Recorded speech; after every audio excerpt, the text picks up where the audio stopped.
Normally, for worst of the week, I try to find the most putrid comic book I can find in the entire industry, throw it on Dok's lap, make him disgusted, make him sick to himself. This week, I decided to be very nice and pick out what I think is the standout new comic book of 2025 that everybody should be reading. Bug Wars #2, Jason Aaron writing, Mahmoud Asrar on art. And it appears that I have picked the wrong book for you, Dok. You do not agree with me that this is fantastic. I hate literally everything about this comic. This is some nonsensical hillbillies stoner idea of what something fun and interesting and unique would be. It's the type of thing that you can only really pull off in a comic book. You've got big, disgusting hives of bugs in the backyard. They all have their own unique cultures. They're all at war with each other. And you have this little boy that's got a medallion. He's kind of shrink down. And I think it's a world of fun. Is it disgusting? Yes. Is it over the top? Absolutely. And I thought you of all people would really understand this. But then once you told me you didn't like it, I was like, wait, Dok only likes superheroes. And this is not superheroes. This is sci-fi fantasy stuff. I don't only like superheroes. I mostly like superheroes. I hate fantasy. It bores me to fucking death. And my mistake. and this, I don't even know if I call this fantasy. This is literally idiots. It's sword and sorcery with magic and different cultures going into war together. It's most certainly fantasy. Yeah, I mean, I guess you could. I'll accept that. But no, this is everything I was reading here. I found to be nonsensical tripe, and I just wanted this fucking book to end. It's okay for us to disagree, but I am not going back on my word. I still think this thing is absolutely badass, and I think a lot of people will like it. Getting into the art from Mahmoud Asrar, then you have to at least admit that the art from Mahmoud is absolutely badass. It's sprawling, it's epic, great designs, totally gory, and a lot of fun. I mean, look, I think the art's perfectly fine. I don't think it's great. I think the stuff that he did on X-Men was better art. This felt rushed. That being said, he can't draw bugs. He draws little people with other colored skin. They don't look there are bugs in here. There are definitely beetles and stuff like that. And there's mosquitoes. Yeah, but there's a bug culture of people or little bitty tiny beings that evolved out of bugs is what I think they're supposed to be. None of the talking characters even slightly resembled whatever bug they were supposed to be from. For that point alone, I'm like, this is fucking stupid. If he at least had like an ant head on him, but no, it's just like a dude with a beard. He's got some antenna. Oh, he's got antenna. For that reason alone, I'm like, this art's lazy and not all that great. His drawing of the actual stuff was, honestly, I didn't think any of it was that good. I think Dok is missing some key elements. We have this young boy named Slade. His father was like an anthropologist that studied bugs. They moved back into this house with his mom and his older brother. And in that house, they discovered their dead father who had been eaten by the bugs he was studying. So the older brother hates bugs and finds them disgusting. The younger brother wants to follow in his dad's footsteps. Apparently there was a medallion that the younger brother discovered at the end of the first issue that shrinks him down to the size of a bug. And we find out this issue, when the medallion is glowing, he can like rip the arms and heads off of the other bug people. I thought it was pretty cool. And I think we're going to find out that his dad was shrinking himself down and was like the king that created this bug empire, these different bug cultures, and they all looked to him for like guidance before he died. I'm going to bet that the fact that all the bugs look human is because he shrunk himself down and was fucking them. Yeah. And now he created entire species that they're all his relatives because bugs have very short lives. If he was doing this 20 years ago, it would be hundreds of generations later in bug world. So yeah, I really don't care about the bug fucker book. You at least had to like the captives because he's taken in after he loses the power of the amulet. They're going to force him to compete in some games to celebrate this big truce that's coming up. They take him to Swarm City. There's like a spider witch goddess lady. There's this big like beetle fighter guy. There's an ant warrior, and there's him, and they're all captives. And what I find really, really intriguing about this, and yes, I mentioned I am a big fan of fantasy, is that all these little bug cultures have evolved and become something different. Obviously, the spiders have much more like mysticism involved. Like, she's a witch, she's got some magic powers, whereas the ants appear to be more like Spartans, whereas the beetle guys seem to be more like barbarians. And it just drew me right in. And like all the stuff that I find interesting about things like this, I think he pulled off on a very high degree. Each bug having its own kind of behavior patterns and cultural norms, that would make sense. And spiders are really fucking weird. They act really weird. The act of building a web is a very kind of rote, repetitive, almost like they're going through the steps on a spell. So them being very kind of mystical makes sense to me. I didn't get anything unique or interesting about the ant people. They're Sparta. Kind of really didn't get that vibe, but okay. You get it definitely more in the first issue when you see the entire ant army as the beetle riders are coming on them to attack them. All right, that's fair. I mean, them all having their own culture, well, that does make sense to me. Well, there you go. He's almost said something nice about Jason Aaron there. Now, he did mention there is a truce going on, and that's why they've been taken captive, and they're being taken to this big arena, kind of like the Colosseum or whatever. And apparently this is going to be a truce between the Ant Kingdom and the Beetle Riders and the Wasp and all the other different people of the kingdom. And to celebrate that, they're going to put them in this basically Colosseum and have them fight to the death against their battle beasts or whatever they're calling them there, which felt very, very Roman Empire to me. And I thought it was pretty cool.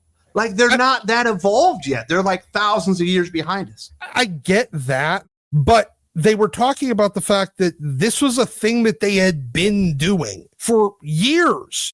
It is their thing, and the blood hole is ending because of the treaty to celebrate the truce of we're not going to capture each other and throw you in there to kill each other in the Colosseum anymore. We're going to capture you all, and we're going to capture the other species and then throw you in the Colosseum to kill each other. For one last good kill. Does he not understand what a treaty is? You go into they haven't signed it yet. Yes, just because you don't sign it means you don't keep doing the thing until you sign it. You kind of go, okay, for good faith here, I'm going to not do the thing I'm going to promise not to do when we sign this thing. This is a book about bugs that have evolved in a backyard, that have had 1,000 years war, that have different warring barbaric and warrior cultures fighting each other. You might be overthinking this one on the status of the truce. No, I think the idea, I think I'm giving Jason Aaron too much credit in understanding what a fucking truce is. If you wanted to give them a fully alien kind of culture, you don't just copy a bunch of human cultures. They get into the blood hole, and they are meant to be a blood sacrifice for the unwavering mob before the truce is signaled. It's almost like a great feast. And all of a sudden we find out that these great beasts that they're going to bring to bear are mosquitoes, which are absolutely disgusting. They're going after everybody. The little ant guy's got his axe. The big beetle rider is like breaking him in half as they're like sucking his blood. The little witch spider lady has a flaming sword. It was absolutely epic. There's no way you couldn't have loved that moment. I mean, it was a bunch of mosquitoes trying to bite other bugs. Dude, would you want to fight a mosquito with it was like the size of you? Mosquitoes are dangerous. They'd probably be a lot easier to kill when they're the size of me. The larger a thing gets, especially a bug, the less agile it is. So when it's really big, mosquitoes haven't gotten bigger. They're the same size. The people have gotten smaller. I understand that, but proportionally, you will move faster. The reason why we get bit by mosquitoes as people is because they're little fucking tiny things and they have very fast reaction time compared to us. When we're the same size, I can definitely see them coming and we have the same reaction time. I thought it was a great turn. The kid's like, it'd be a great time for your fucking medallion to work now, man. You could probably use your super strength and he can't get it to turn it on. Like, he doesn't know how to do it, which I thought was a pretty good moment.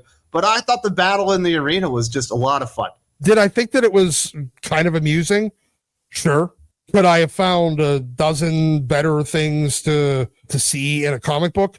Absolutely. Where's the potato bugs? I want to see a fucking centipede just eat all of these things. I want to see a bee show up and just fucking smoke all of them. I think the bees are part of the truce. I think the frog would have been the way to do it because he eats bugs for fun. It'd be huge, almost like a Rancor or whatever in Star Wars. I can see that. Honestly, a bunch of bugs running around playing human politics, it's really not that interesting to me. I mean, I can understand where people that are big fantasy fans might find some amusement in it. To me, it's just boring. What about the big reveal on what the truce is about? They all have one common enemy. They got this big dude. He's got black hair. He's wearing his shirt. He's pushing this thing. And Slade realizes that's his brother, Sid. They want to kill his brother for mowing the lawn. The big giant reveal is bugs don't like when you mow the lawn.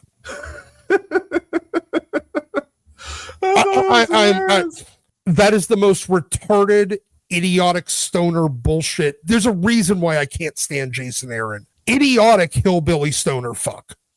They're like burning his effigy and calling him the Annihilator. Yeah, the Annihilator, because he pushes this thing that just destroys all the bugs, and it's just these spinning razors. I thought you had better taste than this, dude. I mean, thought you had a more fun imagination than this, Doc. I'm fine with, imaginative stuff, and this crosses the line into idiotic. You like the Fast and the Furious franchise. There's nothing in this that's more idiotic than that. At least after the third movie. First of all, I like cars.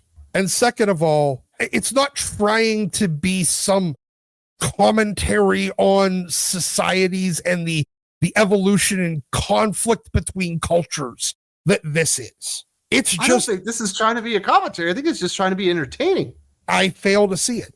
It's a bunch of fantasy tropes, and that bores me to no end. There you go, folks. I try to throw Doc a bone, do something awesome for him, and I missed the mark by a mile. My bad, buddy. I thought you were going to love this book as much as I do. I'm sticking with it.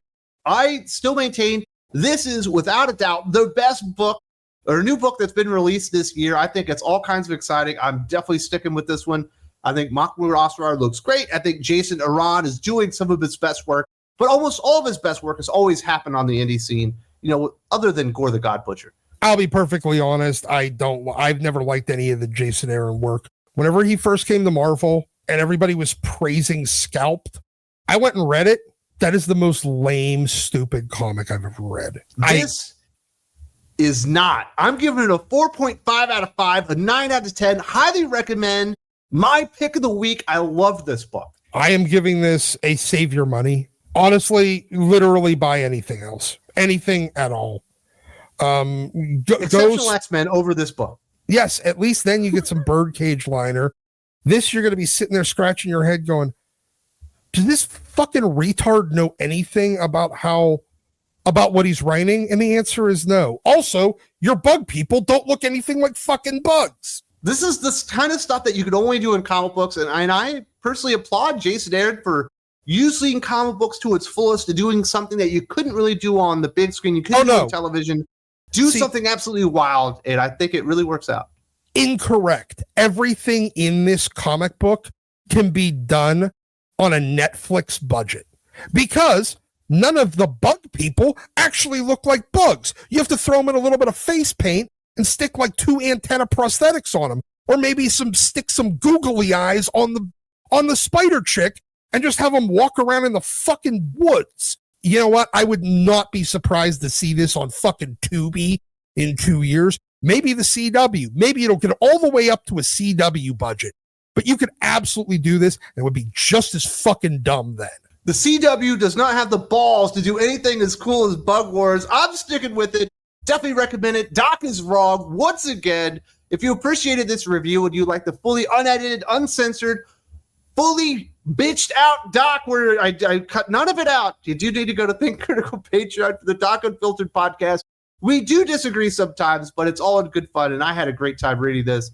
Definitely check us out on the Patreon. There's a link in the video description.